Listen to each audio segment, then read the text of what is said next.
les baisses au niveau des recettes fiscales, hein, il n'y a pas que la taxe de séjour, on a tout un tas de taxes diverses qui en fait proviennent principalement du monde économique. À savoir la taxe de séjour, on a la CVAE, la CFE aussi. On a tout un tas de petites taxes aussi qui sont derrière. Et la baisse globale, en fait, on l'a estimée pour l'instant à 25 millions d'euros sur la période 2020-2021. On est en train de regarder un petit peu et tout nous est confirmé au fur et à mesure des dotations. Voilà, en gros, alors qu'est-ce qu'on compte faire pour compléter cette baisse? Rien du tout, pour la bonne et simple raison qu'on ne peut pas, puisqu'en fait c'est une recette perdue qui nous est impossible de récupérer, puisqu'en fait c'est sur l'arrêt de l'activité qui est dû au Covid, sur l'activité touristique, donc plus de 75% des recettes du Val d'Europe proviennent à peu de choses près de l'économie touristique, donc quand il est totalement à l'arrêt, c'est tout simplement perdu. Voilà, peut-être la seule petite chose qui est, disons, positive pour compenser ces recettes, mais qui ne sont pas positives pour l'économie, c'est que, bien évidemment, le Covid a aussi décalé beaucoup de dépenses d'investissement qui ont été reportées sur l'exercice 2021. Donc oui, il y a une perte sèche, disons, de 25 millions d'euros, mais de l'autre côté, on a quelques dépenses qui sont quand même reportées sur 2021.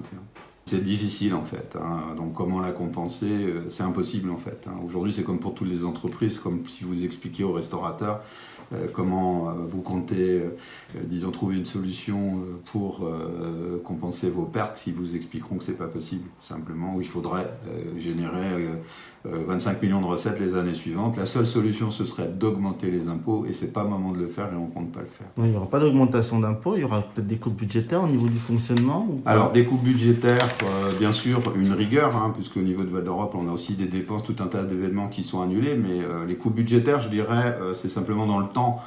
Il va falloir amortir le déficit, disons, qu'on va avoir sur 2020 et sur 2021 par rapport au prévisionnel, et simplement, on va devoir, disons, l'étaler sur plusieurs années. Je pense que l'avantage que peut-être on aura, c'est que si le Premier ministre prend la décision très rapidement, suite aux bonnes nouvelles,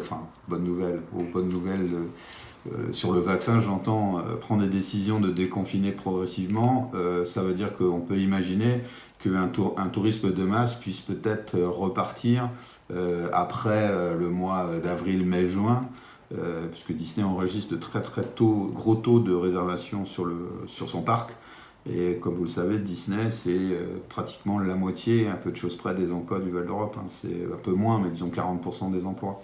Plus tous les hôtels, donc tout ça, si jamais ça repart à plein. Ce que je pense, parce qu'il y a une envie aujourd'hui, disons, de tout le monde, hein, que ce soit en France ou à l'étranger, de revivre fortement. Et on peut s'attendre, je pense, à un sursaut et un regain de consommation pour la période d'après-Covid. Voilà. C'est ce qui me rend un petit peu, disons, un peu plus rassuré. Par contre, bien évidemment, il y a aussi le monde économique qui n'est pas forcément lié au tourisme, qui aura peut-être plus de difficultés parce qu'il va être dans le principe disons, de toute l'activité nationale.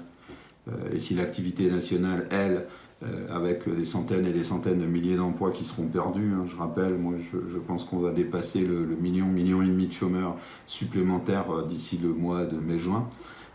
Forcément tout ça c'est du pouvoir d'achat en moins sur tout le monde, de l'économie en moins, et en fait on va avoir, je pense, une baisse de la croissance qui est déjà qu'elle est disons très faible, hein, puisqu'on est en négatif, je crois que les derniers chiffres étaient à moins 9 ou moins 10%, on peut imaginer que la croissance sera extrêmement faible, donc ça va être difficile de repartir. D'accord. Est-ce que vous avez prévu des initiatives pour justement aider les secteurs impactés? Qu'est-ce que vous pouvez faire en tant que comité d'agglomération? Alors les décisions qu'on avait prises étaient l'exonération des droits de place pour les restaurants. On a vu au niveau des collectivités locales, puisqu'en fait on est 10 communes sur le Val d'Europe, on a essayé de se voir pour, disons, uniformiser un petit peu tout ça. Donc c'est aussi l'exonération du droit de place sur les communes concernées.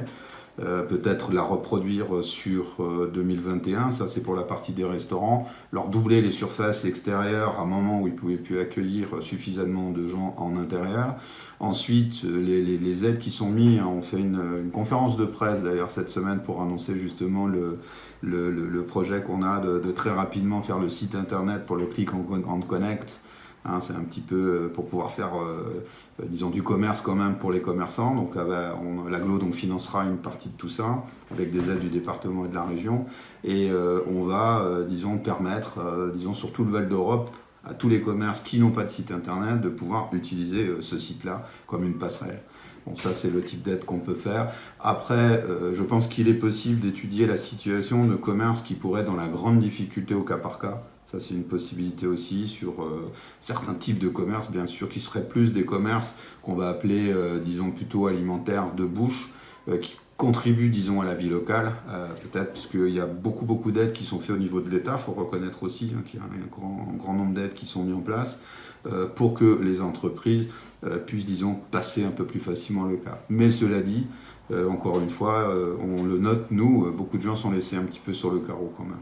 Des professions libérales, par exemple, qui ne peuvent plus aller chez les gens, ils ont vu toute leur activité baisser, donc ils touchent un peu d'argent de l'État, mais très peu.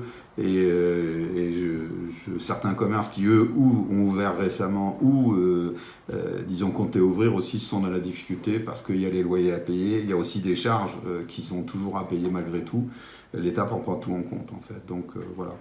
Ensuite, les aides possibles, ça peut être, on pourra en rediscuter en gros. Certains agglos ont fait des exonérations sur les taxes. Nous, on ne l'a pas fait parce que c'était des taxes qui étaient plus sur la taxe immobilière, en fait. C'est tout ce qui va être un petit peu qui va tourner sur le foncier. Sur la CFE, certaines agglos ont aussi fait des exonérations. Nous, on ne l'a pas fait encore parce que c'était des chiffres qui remontaient à N-1. Donc, on verra peut-être sur l'année prochaine en fonction du résultat. Voilà. D'accord.